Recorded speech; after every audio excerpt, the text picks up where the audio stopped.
ఇప్పుడు for example ఈ అబ్బాయిని నేను చేసుకోవడం దేవుని చిత్తమా కాదని నాకు ఎలా తెలుస్తుంది?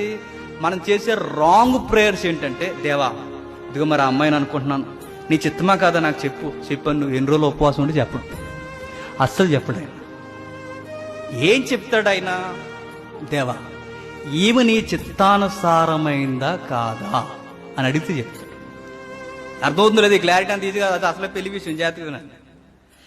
ఈమెను చేసుకోవడం, ఇతన్ని చేసుకోవడం నీ చిత్తమా కాదని కన్ఫర్మ్ చేసి అడగకూడదు. ఎలా అడగాలంటే, ఇతడు నీ చిత్తమా కాదా, ఇతన్ని చేసుకోవడం అంటే ఎలా అంటే, బైబిల్లో వివాహానికి బోర్డర్స్ ఇచ్చాడు, బౌండరీస్ ఇచ్చాడు. ఆ బౌండరీస్ లో దేవుడు మనకి ఏం చేశాడంటే ఫ్రీ విల్, ఫ్రీడమ్ అనేది ఇచ్చాడు. దేవుడు ఎప్పుడు స్వతంత్రాన్ని భగ్నం చేయడు. ఎప్పుడు గుర్తుపెట్టుకోండి, ఇవి థియాలజీ అంత ఈజీగా అర్థమవుతుంది లేదు. వ్యక్తి